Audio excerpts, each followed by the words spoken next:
So, to discuss all that, let's meet our guest tonight.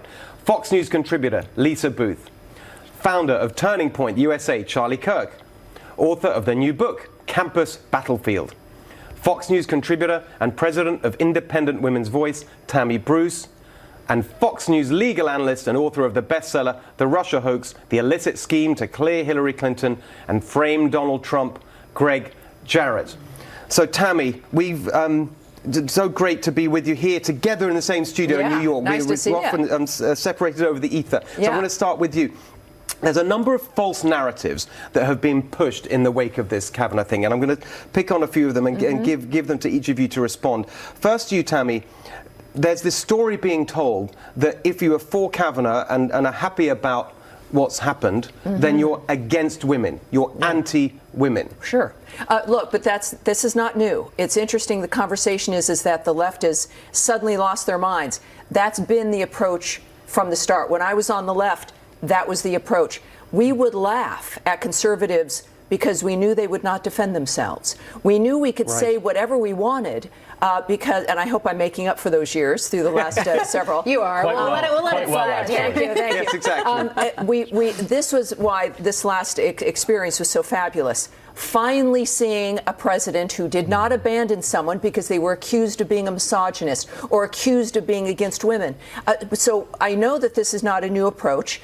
It was just much more blatant. It's the difference between slapping someone and punching them in the face. We've been slapped for generations, and suddenly they just lost their temper and slugged us. Now, many people need to see it in that fashion. The Republicans, of course, had to follow Trump's lead because he would not withdraw him, and Judge Kavanaugh, Justice Kavanaugh, made it clear in his answer to the charges that he was not going to withdraw. Suddenly, the Republicans had to act. So this is what the American people saw also, was that when you're attacked and when you're obviously, I believe, falsely accused, you must stand up for yourself. And that's what has been, I think, the enveloping message of the president's agenda. Standing up for America, making America great again, defending ourselves. That is not the wrong thing to do. It is the right thing to do. And I think for the left, this is what they are. This is the natural thing that they've done. It's not new, and it will not end. And we're going to get to more of that later in the show, because I think one of the most interesting things about this whole saga has been the behavior of the left. But Greg, let me bring you in here and put to you another one of these narratives that's being put out there, which is that with this appointment and this confirmation, I've seen this phrase all over the place, this is a hard right turn for the court. It seems to me that that narrative totally misunderstands the Constitution and the whole point of the court, which is not to be right or left, but to interpret the law, not to make it. That's right. For far too long, liberal activist judges have legislated from the bench, and we've seen that from the United States Supreme Court. So this is really a rebalancing of what justices should be. Constitutionalists interpret the law according to that esteemed document. But here we see Jerry Nadler and Nancy Pelosi, who are threatening to exact revenge by impeaching Kavanaugh with a further investigation. They don't realize it, but that's actually a gift to Republicans. It will further anger and alienate many in the electorate, and the polling data is already indicating that Republicans are newly energized and motivated to get out to vote in November to make sure that this sort of thing doesn't happen. Interesting. And Lisa, let's look at one other aspect of it, more specifically within the realm of the impact on gender and what we were discussing there with Tammy about being for or against women. The Me Too movement. This comes a year on from the start of the Me Too movement. This is the other thing that's being said, isn't it? That unless you're with Christine Blasey Ford, you're against the whole Me Too movement. Well, and I got that a lot. Well, I mean, I am against the Me Too movement because I think it's a mob now, and that's not the kind of society I want to live in. I don't want to live in a country. Let's be precise.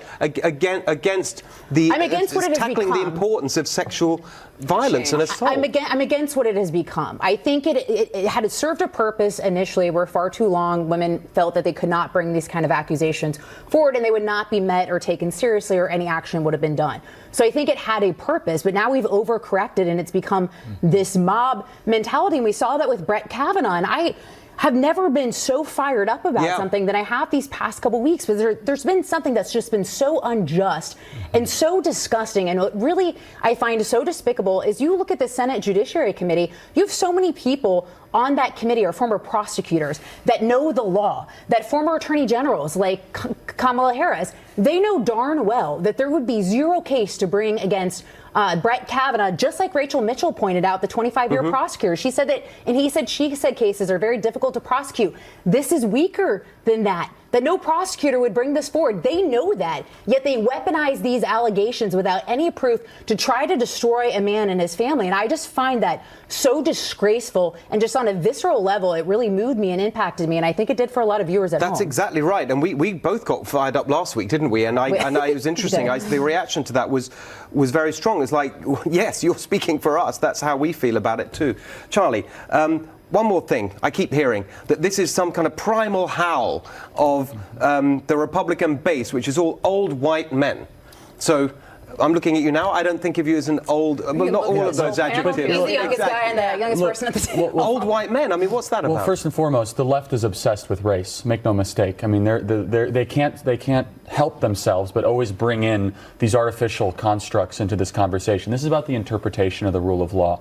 And you remember back to the Clarence Thomas hearing. Who are the people that were accosting him? It was Joe Biden.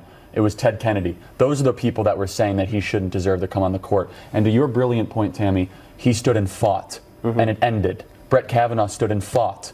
And then the base said, oh, wait, we're allowed to fight? We haven't done that in a long time.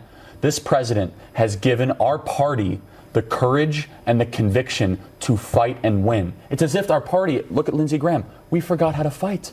We always kind of just rolled over and tried to appease the middle. And finally, we have fought and we have won. And now the court is back to a 5-4 constitutional majority. That's it's not right. even It's a conservative not right or left. or liberal. It's about the rule of law. So you're out on campuses the whole time. I mean, the idea that young people, that there's no young people that sort of buy into these arguments. It's not even close to being true. We had an event, a Turning Point USA event at Colorado University Boulder. Over 1,000 students attended. And this was during the Kavanaugh controversy. Roaring applause when we talk about due process, cross-examination of witnesses, and the rule of law. Because I'll tell you why. Because there are people on college campuses that see themselves in Brett Kavanaugh, wrongfully accused about anything, whether it be cheating on a test or not being at a party or disobeying curfew. Everyone somewhere in life has been wrongfully accused of something, and they see in Brett Kavanaugh. And we've got now, of course, big conversations about prison reform and justice reform, while then the left is arguing for an end to the presumption of innocence. And on the other side, they're arguing about the need for justice and prison reform, which relies on due process. And you think about, will anyone talk about Emmett Till? Maybe somebody has just read To Kill a Mockingbird. The core American value about defending the accused, because that's what fairness sits in, and the ability for us to trust the end result of criminal trials and those with whom we punish with whatever our system can bring. And especially, and this is it also about women who are victims especially rely on due process, because we must be believed. We are reliant on the system taking us seriously, and we can't be taken seriously if false allegations or questionable allegations, which we would need to apply due process to, never get a serious hearing.